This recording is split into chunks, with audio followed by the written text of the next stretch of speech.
Hello, Assalamu alaikum. In this video, we are going to discuss about the stack, which is a data structure. It is a linear data structure. It's very important. एक preview आपको देता चलूँ कि stack की working कैसे है। Stack एक ऐसा डाटा स्ट्रक्चर है जो फॉलो करता है लीफो रूल, जो कि एब्रीविएशन है last in first out principle की। जो एलिमेंट सबसे आखिर में ऐड होता है लिस्ट में, वो सबसे पहले रिमूव हो जाता है। चलिए हम इसके कुछ रियल लाइफ एग्जांपल देखते हैं स्टैक की ये क्या क्या हो सकती हैं। इनके अंदर एक बुक्स का स्टैक हो सकता है।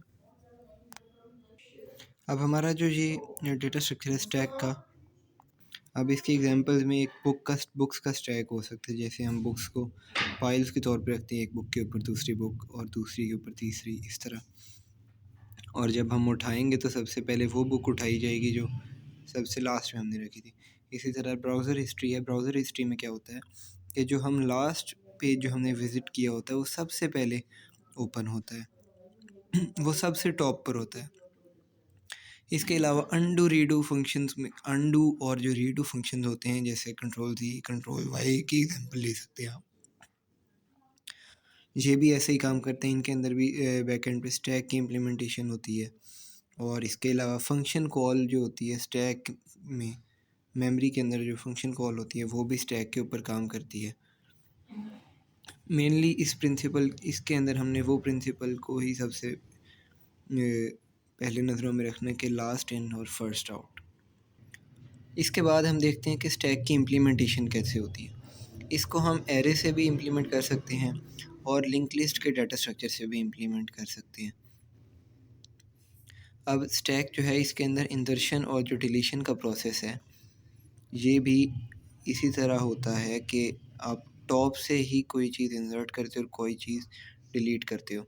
फ़र्ज़ करें अगर बुक का स्टैक था, आपने अगर लास्ट बुक तक जाना है जो आपके बिल्कुल लास्ट पे बुक पड़ी है, तो एक एक करके आपको सारी बुक्स को हटाना पड़ेगा, यानी कि डिलीशन।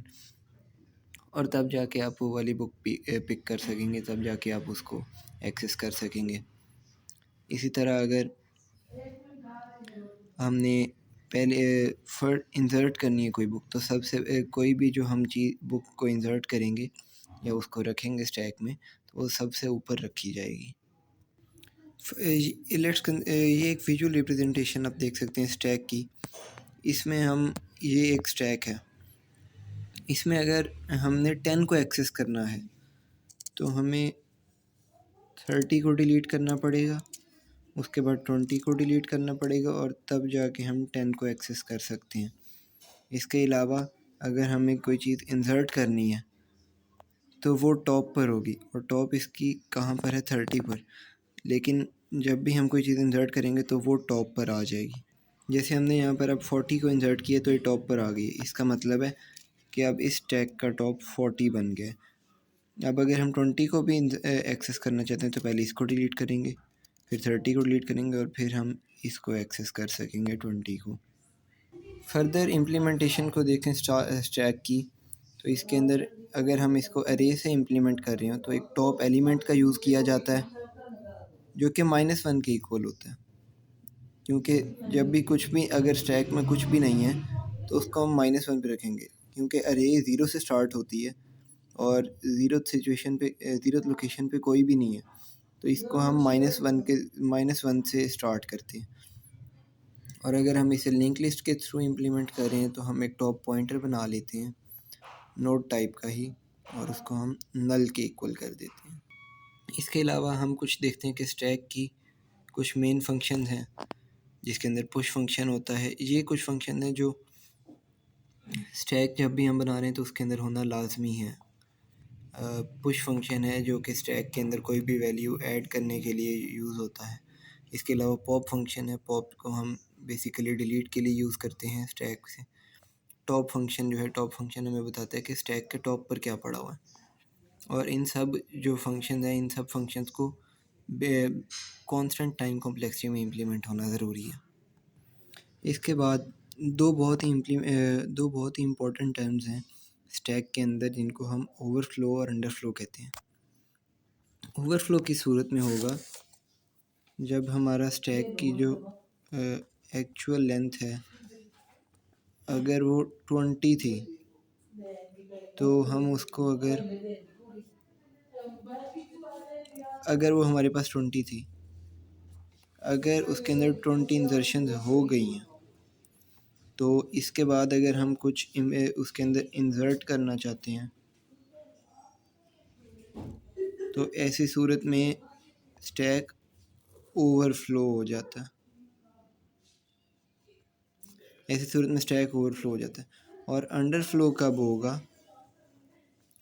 जब उसके अंदर कुछ भी नहीं है, या अगर हम डिलीट करते करते इस सिचुएशन पे आ गए हैं कि स्टैक के अंदर कुछ, स्टैक यहाँ पे हमारे पास खाली रह गया, तो इस सूरत में ये अंडरफ्लो हो जाएगा जब टॉप इज़ इक्वल टू -1।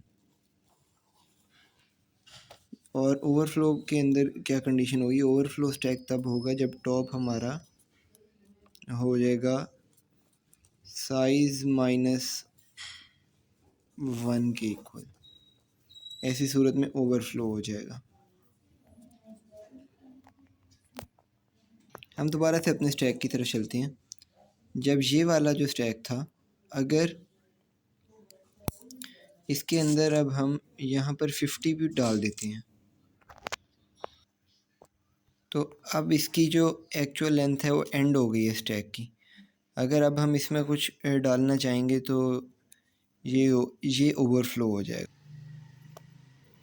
अब अगर हम इसमें कुछ इंसर्ट करवाएंगे तो वो इंसर्ट नहीं होगा और ये ओवरफ्लो की अंदर रिज़ल्ट करेगा। इसी तरह अब हम देखते हैं अंडरफ्लो की कंडीशन को। अंडरफ्लो में क्या होगा?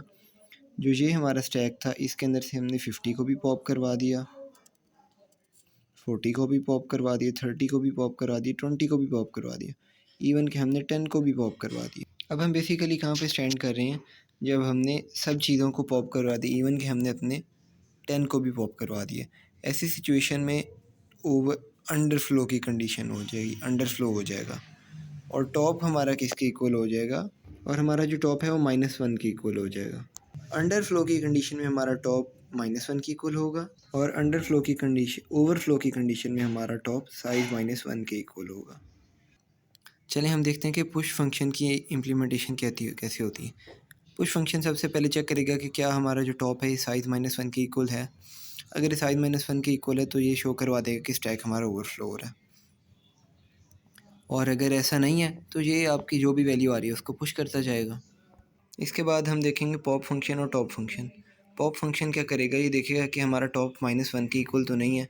अगर टॉप -1 के इक्वल है तो इसका मतलब है कि हमारा स्टैक अंडरफ्लो हो रहा है। और अगर ऐसा नहीं है तो ये आपकी जो भी रिक्वायर्ड वैल्यू उसको डिलीट करवाता जाएगा, और हमारा जो टॉप फंक्शन है ये टॉप एलिमेंट को रिटर्न करवाता जाएगा, स्टैक का जो भी हमारा टॉप एलिमेंट है। हम इस स्टैक की एग्जांपल ले सकते हैं। अब हमारा अगर हम पुश फंक्शन लगाएंगे तो यहाँ पर हमारा स्टैक फुल है, तो ये हमारा टॉप साइज़ -1 के इक्वल है, तो यहाँ पर इंसर्शन नहीं होगी और ओवरफ्लो का शो करवा देगा। अब इसी में अगर इस स्टैक पर हम टॉप फंक्शन रन करेंगे तो हमें 50 रिटर्न करवाएगा, और अगर हम पॉप फंक्शन रन करेंगे तो 50 तो वो 50 को डिलीट करेगा और हमारा स्टैक 40 तक रह जाएगा। Okay, so in this code we are about to discuss the implementation of stack with respect to arrays. ऐसा करने के लिए हम सबसे पहले एक स्टैक की क्लास बना लेंगे, और स्टैक की क्या क्या जो भी एट्रीब्यूट्स हैं वो हम बता देंगे प्राइवेट में। जैसे कि साइज़, हमें एरे से जब हम इम्प्लीमेंट करें तो हम एरे का साइज़ हमें देखना पड़ेगा। इसके अलावा अगर हम इसके अलावा हमें स्टैक का साइज़ बताना भी पड़ेगा। यहाँ पर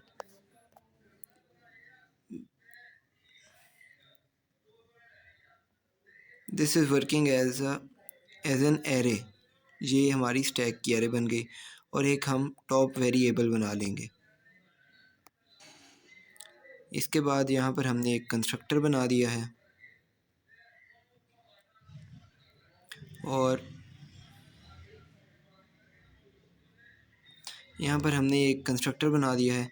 जब हमने एक कंस्ट्रक्टर बनाया है तो इसका जो हमने ये एक पैरामीटराइज कंस्ट्रक्टर बनाया है जिसके अंदर जो एस को हमने बना दिया है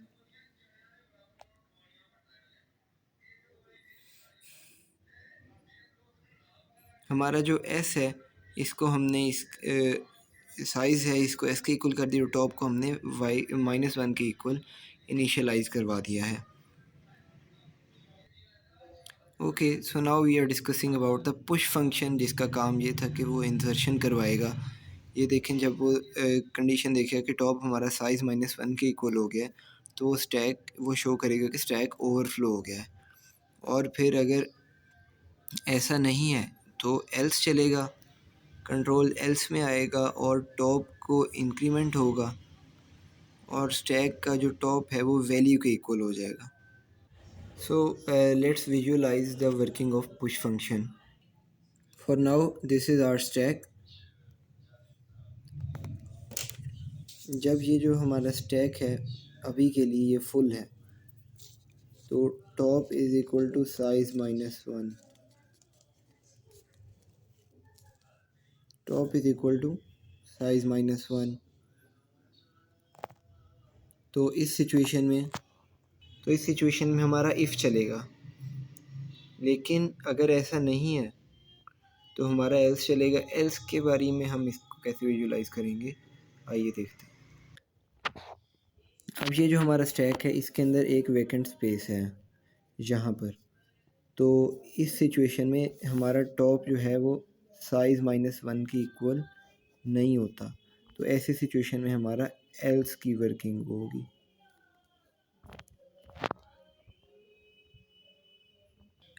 और जब हमारा एल्स चलेगा तो फॉर नाउ हमारा टॉप 50 पर है, और जब एल्स चलेगा, फ़र्ज़ करें हमने 60 को इंसर्ट करवाना है, तो सबसे पहले हमारा टॉप जो है वो इंक्रीमेंट होगा और टॉप अपडेट होकर इस पॉइंट पर आ जाएगा और 60 इसमें आ जाएगा और टॉप जो है वो 60 के इक्वल हो जाएगा और साइज़ -1 की इक्वल भी। और अब अगर हम पुश को हम करते हैं, पुश को रन करवाते हैं, तो हमारा इफ़ ही चलेगा और ओवरफ्लो को वो शो कराएगा कि आपका स्टैक ओवरफ्लो हो गया। Thank you. आइए अब हम देखते हैं कि हमारा पॉप फंक्शन कैसे चलेगा। पॉप फंक्शन हमारे ऐसे चलेगा कि अगर हमारा टॉप -1 के इक्वल है तो स्टैक हमारा अंडरफ्लो हो जाएगा। इसके अलावा अगर इसके अलावा क्या होगा, अगर एल्स में क्या होगा कि वो स्टैक के टॉप को हमें शो करवा देगा और टॉप को डिक्रीमेंट टॉप पे हमारे डिक्रीमेंट लगेगा, हमारे टॉप पर डिक्रीमेंट लगेगा और टॉप हमारा नीचे आ जाएगा। हम स्टैक को ऐसे विजुलाइज कर लेते हैं, इसका टॉप एलिमेंट 30 है। तो जब हम अपने स्टैक पर पॉप फंक्शन रन करेंगे तो ऐसी सिचुएशन में क्या होगा, सबसे पहले कंट्रोल इफ़ में आ जाएगा, तो वो देखिएगा टॉप -1 की इक्वल है। टॉप हमारा -1 की इक्वल नहीं है क्योंकि हमारे स्टैक के अंदर वैल्यूज़ मौजूद हैं, तो सीधा कंट्रोल इफ़ को स्किप करके एल्स के अंदर आ जाएगा और स्टैक का जो टॉप एलिमेंट है उसको प्रिंट करेगा और टॉप को डिक्रीमेंट कर देगा। अब यहाँ पे जो हमारा 30 है, टॉप हमारा यहाँ पर है। पॉप फंक्शन को हमने कॉल किया तो क्या हुआ, उसने देखा कि टॉप -1 के इक्वल नहीं है, तो उसने 30 को प्रिंट करवाया और टॉप को डिक्रीमेंट कर दिया और टॉप हमारा 20 के इक्वल आ गया या अब अपडेट होकर। दोबारा से कॉल पॉप फंक्शन को दी तो उसने देखा साइज -1 की इक्वल नहीं है, टॉप -1 की इक्वल नहीं है, तो उसने 20 को दोबारा से प्रिंट करवाया और टॉप जो है हमारा 10 के इक्वल हो गया। दोबारा हमने पॉप फंक्शन को कॉल दी तो उसने 10 को प्रिंट करवा दिया और अब हमारा टॉप जो है वो -1 की इक्वल आ गया। अब जब हम पॉप को देंगे तो इफ़ फंक्शन लगे, इफ़ कॉल हो जाएगा और स्टैक अंडर फ्लो की लिमिट आ जाएगी। ये हमारा पॉप फंक्शन की वर्किंग थी। इसके बाद हमारा टॉप फंक्शन है। टॉप फंक्शन क्या करता है, ये हमें बताता है कि हमारे टॉप स्टैक के टॉप पर क्या पड़ा हुआ है। इसलिए इसके काम को हम देखेंगे कि अगर टॉप हमारा -1 के इक्वल है तो स्टैक एम्प्टी हो जाएगा, वरना स्टैक का जो टॉप है उसको ये रिटर्न करवा देगा। ये हमारे पास एक खाली स्टैक है। अब हम वर्किंग देख रहे हैं टॉप एलिमेंट की। ये हमारे पास एक खाली स्टैक है, तो इसका मतलब है यहाँ पर टॉप जो है -1 के इक्वल है, तो ये स्टैक एम्प्टी को प्रिंट करवाएगा और -1 रिटर्न करेगा। एक और स्टैक है हमारे पास जिसके अंदर कुछ ना कुछ मौजूद है और उसका टॉप 10 पर है, तो ये सीधा स्टैक का जो टॉप है, इसलिए स्टैक 10 टॉप पर है तो ये 10 को प्रिंट करवा देगा। इसी तरह अब हमारा जो स्टैक है उसके अंदर 20 टॉप पर आ चुका है।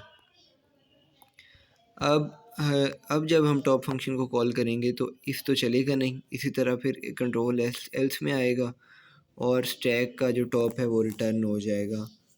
तो यहाँ पर स्टैक का रिटर्न क्या है, वो है 20। इसके बाद हमारे बूल इज़ फुल और बूल इज़ एम्प्टी फंक्शन है। इज़ फुल यही देखा कि हमारा स्टैक फुल है, उसके लिए हमें कंडीशन पता है, अगर टॉप साइज -1 है तो वो इज़ फुल होगा। अगर बूल इज़ एम्प्टी में भी इसी तरह, अगर हमारा जो टॉप है वो -1 के इक्वल है तो हमारा जो स्टैक है वो एम्प्टी है। इसके बाद हमने एक मेन फंक्शन में आ गई, इसके अंदर हमने एक ऑब्जेक्ट बना लिया इसके नाम से, इसका साइज़ हमने 4 डिक्लेयर करवा दिया यहाँ पे।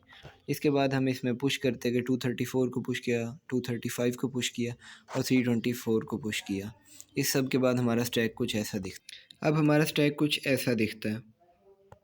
इसके बाद हमने टॉप एलिमेंट को कॉल करवाया है। इस लाइन के अंदर हमने अपने टॉप एलिमेंट को कॉल करवा दिया। तो क्योंकि हमने टॉप एलिमेंट फंक्शन को कॉल करवाया है तो हमारा टॉप एलिमेंट 324 है, तो उसने 324 को आउटपुट करवाया है। आप ऐसे भी देख सकते हैं इसे। अभी हमने ये लाइन नंबर 73 तक वर्किंग कर ली। लाइन नंबर 73 तक हमने वर्किंग कर ली। इसके बाद हमने 2 टाइम्स पॉप फंक्शन को कॉल दी है। जब यहाँ पे हमने पॉप फंक्शन को कॉल दी है 2 दफ़ा, तो 324 और 235 पॉप हो जाएंगे और हमारा स्टैक कुछ ऐसा दिखेगा, क्योंकि हमने 324 और 235 को पॉप करवा दिया, क्योंकि हमने 2 दफ़ा पॉप फंक्शन को कॉल दी थी। इसके बाद हमने इस एम्प्टी को भी कॉल दी। अभी हमारा स्टैक एम्प्टी नहीं है तो नॉट एम्प्टी आ जाएगा। इस फुल को भी कॉल दी, अभी हमारा स्टैक फुल नहीं है तो नॉट फुल आ जाएगा। Thank you. इसके बाद हम स्टैक की वर्किंग देखें। लिंक लिस्ट के हिसाब से फंक्शंस वही बनेंगे, हर चीज़ वैसे ही होगी, बट थोड़ा सा हम इसको चेंज करेंगे। एक नोड बना लेंगे। नोड ये हम सिंगल लिंक लिस्ट के लिहाज से करेंगे। नोड बना लेंगे। नोड के 2 पार्ट्स होंगे, डाटा और एक नेक्स्ट पार्ट होगा। इसके बाद हम एक क्लास बनाएंगे स्टैक की, जिसके अंदर हमने एक टॉप नोड बनाएंगे जिसको हमने टॉप पॉइंटर भी कहा था, और ये एक टॉप नोड बना लेंगे। इसके बाद पब्लिक में जब आ जाएंगे हम, पब्लिक में हम आएंगे और टॉप नोड को हम नल कर देंगे, जैसा कि हमने देखा था। Please ignore the comments in the code. इसके बाद हम पुश फंक्शन पे आ जाते हैं। हमने उसके अंदर एक वैल्यू को पुश करवाना है, तो हम यहाँ पर जो हमने टिकट लिखा हुआ ये हम किसी भी एक नई नोड के लिए यूज़ करें। Ticket, I repeat, ticket here is used is for is just a name which is given to a new node which is just getting created or inserted into the stack.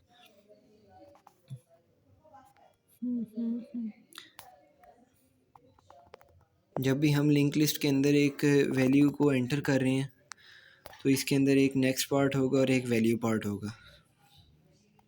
Next part के अंदर अपने से नीचे वाले का address पड़ा होगा।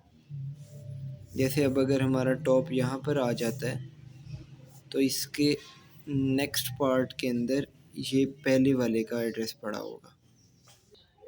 अब जो भी वैल्यू पास हुई है वो टिकट के डाटा पोर्शन के अंदर आ जाएगी, और जो भी टॉप नोड होगा, जो भी हमारी न्यू नोड बनी है जिसको टिकट का नाम दिया है, वो नेक्स्ट के अंदर स्टोर हो जाएगा, और हमारी जो टॉप नोड है वो अपडेट होकर टिकट के इक्वल आ जाएगी। अभी हम पुश फंक्शन के लिहाज से इम्प्लीमेंटेशन देख रहे हैं। एक नई नोड हमारी ऐड हुई थी जिसको हमने 24 जिसके डाटा पार्ट में आ गया, और उसका नेक्स्ट पार्ट है। अभी ये हमारा टॉप नोड है।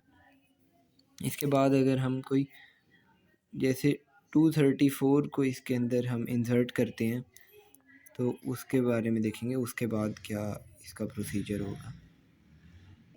अभी हमने 234 को इंसर्ट किया है, तो हमारी जो टॉप नोड है इसका एड्रेस 11x F01 है। तो जब हमने 234 को अपडेट किया तो इसके नेक्स्ट पार्ट के अंदर टॉप नोड, जो करंट टॉप नोड है, इसका एड्रेस आ जाएगा जो कि 11x F01। इसके नेक्स्ट पार्ट में इसका एड्रेस आ गया, और हमारी टॉप नोड जो है ये अपडेट होके यहाँ पर आ गई है। ये अब एक हमारी टॉप नोड है, ये हमारी टॉप नोड बन गई 234। इस तरह लिंक लिस्ट के अंदर पुश फंक्शन की वर्किंग होती है।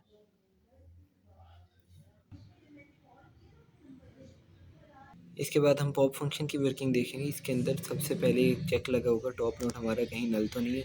अगर ऐसा हुआ तो वो प्रिंट करवा देगा अंडरफ्लो या स्टैक एम्प्टी। इस कंडीशन में लिंक लिस्ट में हम इसको अंडरफ्लो के हिसाब से देख सकते हैं। यहाँ पर ये जो हमारी नोड है ये एज अ टेम्पोरेरी नोड काम कर रही है। रिपीट करते हैं इसको थोड़ा। जब हमारा जो पॉप फंक्शन है इसका इफ़ फंक्शन काम नहीं करेगा जो भी इफ़ में है, तो कंट्रोल एल्स के पास आ जाएगा। और जो हमारी ये वाली नोड है जो कि टेम्पोरेरी नोड है जिसको हमने टॉप नोड के इक्वल किया है, ये इसका जो टॉप नोड का डाटा को आउटपुट करवाएगी जिसको हम पॉप कहेंगे। और टॉप जो नोड जो है वो अपडेट होके इसका जो प्रीवियस वाला है जो स्टैक में इसके नीचे वाली चीज़ है उसके इक्वल आ जाएगी, और टेम्पोरेरी जो नोड है उसको डिलीट कर देगी। इस तरह ये स्टैक में पॉप हो जाएगी। पॉप फंक्शन को देख रहे थे, अभी हमारा स्टैक खाली है, यानी हमारी टॉप नोड नल के इक्वल है। जब ये होगा तो ऐसी कंडीशन में हमारा अंडरफ्लो वाला इफ़ चलेगा। अब जब ये चीज़ हमने देख ली, इसके बाद हमारा एल्स वाला हम देखेंगे इसकी वर्किंग क्या है। लेट्स अब ये हमारी टॉप नोड इस वक्त 30 है, तो यहाँ पर हम एक टेम्पोरेरी नोड बना लेते हैं। ये हमने अपनी एक टेम्पोरेरी नोड बना ली जो कि हमारी टॉप नोड के इक्वल है।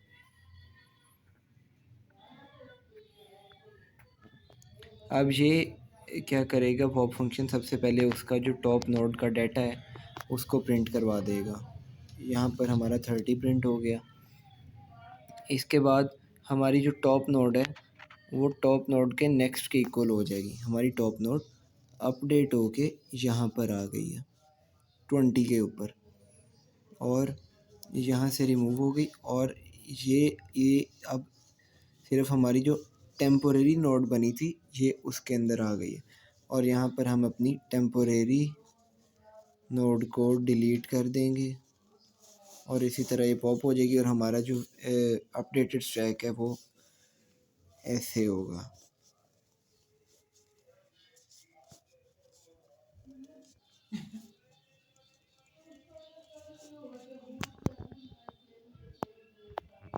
इसके बाद हमारा टॉप एलिमेंट फंक्शन है। टॉप एलिमेंट फंक्शन की वर्किंग एग्जैक्टली वैसे ही है जैसे कि अरे में थी। टॉप नोड अगर नल है तो वो एम्प्टी स्टैक करेगा और रिटर्न को -1 शो करवाएगा, और रिटर्न करेगा टॉप नोड का डाटा। अगर हम इस स्टैक के ऊपर टॉप एलिमेंट फंक्शन को लगाते हैं,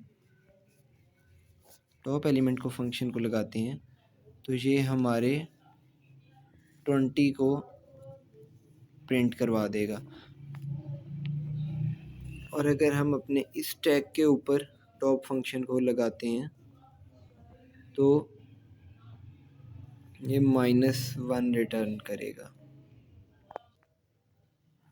इसके बाद अगर हम इस एम्प्टी फंक्शन लगाएंगे जो कि रिटर्न करेगा टॉप नोड हमारी नल है।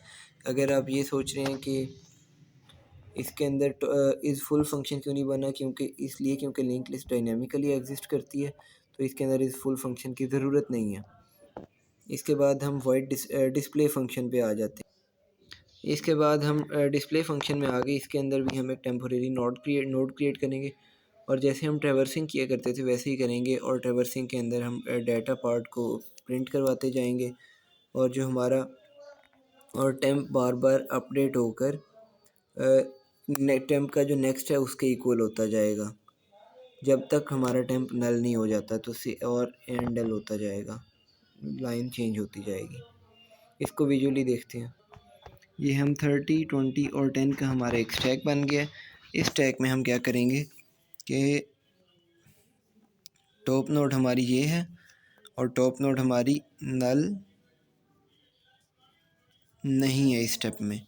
तो क्या होगा, हमारी जो टॉप नोड है ये नल नहीं है, तो इसलिए ये डाटा पार्ट जो है 30 को प्रिंट करवाएगा और टॉप नोड का जो नेक्स्ट है उसके इक्वल आ जाएगा। टॉप नोड हमारी अब दोबारा से 20 के इक्वल हो गई।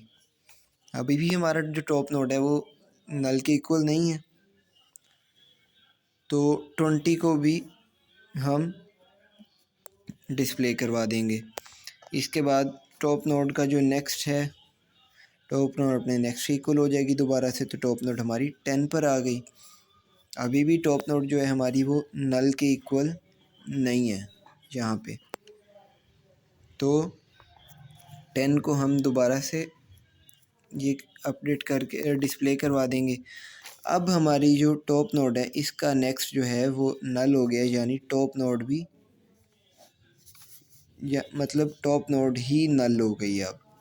तो यहाँ पर इफ़ फंक्शन चलेगा और स्टैक और यहाँ पर मतलब इफ़ फंक्शन भी क्या चलेगा, हमारी जो स्टैक है वो प्रिंट हो चुका है। ये सारा हमारा स्टैक डिस्प्ले हो चुका है। इसके बाद ये हमारा स्टैक का मेन फंक्शन है। हमने एक एक करके पुश फंक्शन लगाया, टॉप एलिमेंट वाला फंक्शन लगाया और पुश फंक्शन लाइन नंबर 82 तक हम देखते हैं कि हमारे स्टैक की क्या पोजीशन। लाइन नंबर 82 पे हमारी जो स्टैक की पोजीशन है वो कुछ ये है। इसके बाद हमने लाइन 84 को रन किया। 55 जो कि हमारा टॉप एलिमेंट है ये डिस्प्ले हो गया। इसके बाद हमने डिस्प्ले फंक्शन चलाया। इसके बाद लाइन 86 में हमने अपना डिस्प्ले फंक्शन चलाया। डिस्प्ले फंक्शन को चलाने के बाद हमारा स्टैक कुछ ऐसा दिखता है। हमारा स्टैक अभी भी अनचेंज्ड है। इसके बाद हम लाइन 87 और लाइन 88 में पॉप फंक्शन चलाएंगे।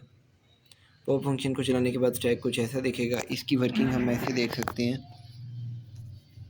कि यहाँ से 55 भी पॉप होगा, 234 भी पॉप होगा और टॉप नोड जो है हमारी 10 बन जाएगी। और फिर जब हम डिस्प्ले फंक्शन चलाएंगे तो सिर्फ 10 ही प्रिंट होगा, जैसा कि यहाँ पे हुआ है। इसके बाद हम दोबारा से डिस्प्ले फंक्शन चलाएंगे। डिस्प्ले फंक्शन में सिर्फ 10 प्रिंट होगा।